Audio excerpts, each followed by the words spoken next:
this is Rustin with Mojo Radio and Metalholic.com. I am sitting here with Keith from Adelitas Way. How are you doing? Good, man. Nice to meet you finally after Maven talking about you all the time. That's funny, man. I told her I should have had her interview you and everything. I've been waiting for a while. I've been waiting for Jules to get back to me, and then I find out Jules has been replaced by somebody else. So. Yep. But I think she's a chef now, I believe. How do you go from PR to chef? You know, sometimes I guess people just kind of like, all right, I'm over it. I'm starting fresh, something new. So. And you guys have been on the road for like the entire year now. Yeah, it's been a while. It's been a while. Even before, well, I mean, literally from the moment the album hit, you guys have just been nonstop.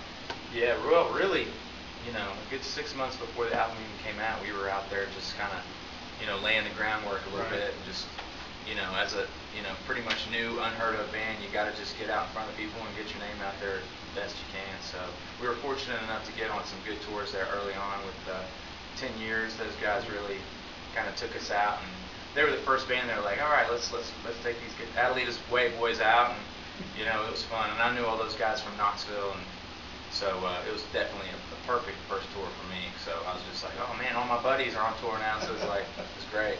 What's this tour been like with Hailstorm? And, it's been great, man. We played some shows before with Hailstorm, just kind of some one-offs here and there, nothing really extensive until this tour.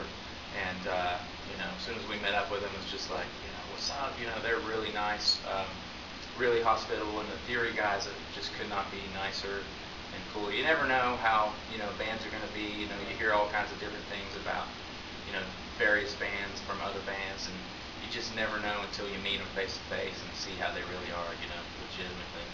But they've been so nice, and you know, it's funny. Every night after the show, we always just kind of meet up and see them backstage. It's like, all right, what are we doing tonight, boys? You know, it's just fun every night. So. And now you guys, because you guys got a couple more shows like in Montana and then back in Seattle. Yeah. And then I know you're doing a one-off with Hailstorm down in Salt Lake. Yep. What are you going to do with 2 or 3 days off up here in the great nowhere? Well, you know, it's funny. My birthday is actually in 3 days.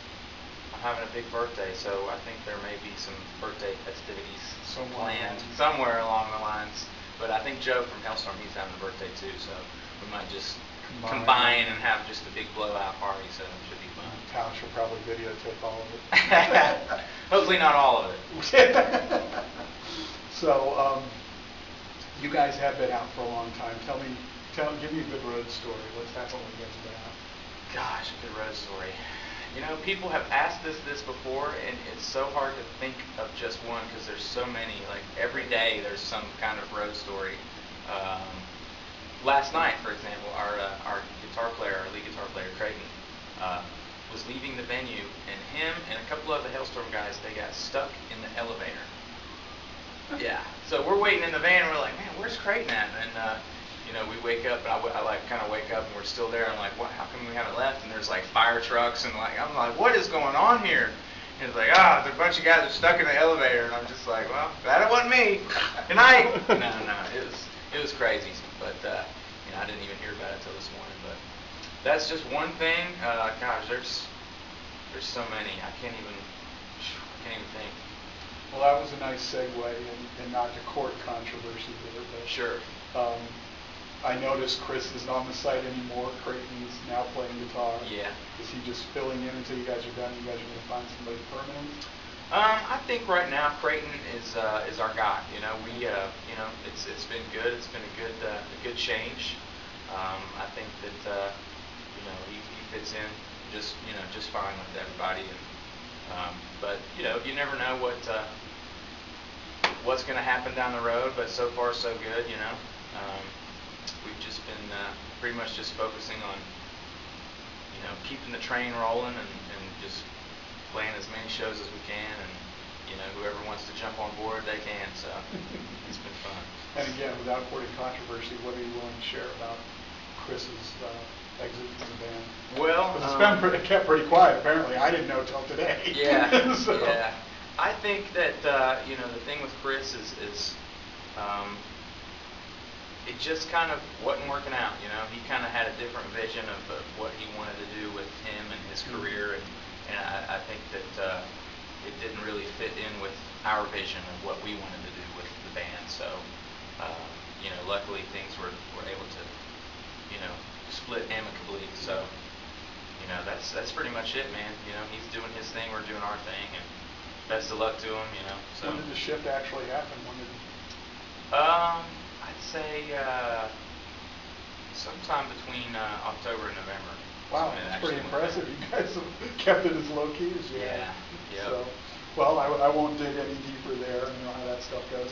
You guys just released your second single, Last Stand. Yep. How's the response been to that so far? The radio station's picking it up? So far, it's been fantastic. You know, Rick was telling me that, you know, in comparison to Invincible, it just seems to be, I don't know, going faster than Invincible at this point in time, you know. So we're really excited. You know, we've started to play it live, and you know, a couple of the markets that we've been so far has already, you know, had the radio market they've been playing it. So, you know, you can just really see people just like, oh, you know, I know this song, and they'll start singing along and stuff. But even the places that we haven't, that they haven't been playing it, just the fact that we've just started to play it live, I think it really just adds something to the set too, just live, you know, and just a, you know, a different vibe, you know, because a lot of our songs are kind of upbeat and crunchy and just like, yeah, you know, just go for it. And, you know, we have a couple other ballads, but this song is just kind of like, all right, this is a meaningful song, and you know, this is kind of just slow it down a little bit, and you know, but it's been great. It's been reacting well. The fans come up to us afterwards. They're like, I love that new song you guys played, and we're just like, well, thank you. Request it at your local radio station, you know, and they've been doing it, so it's been great. Chris, Rick is a great storyteller. What is Last Stand about?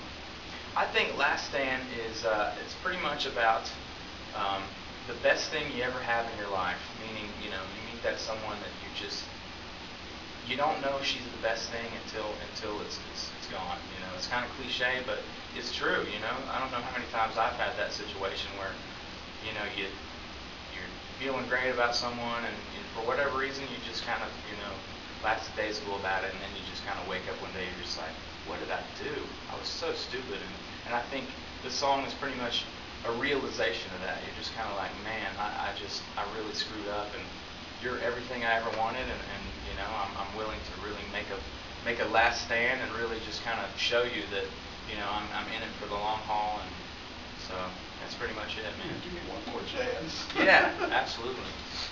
So when you guys get finished with this little mini tour and you're one off with Hailstorm, what's going on in the Adelitas camp? Are you guys going back out on another tour? Are you guys recording?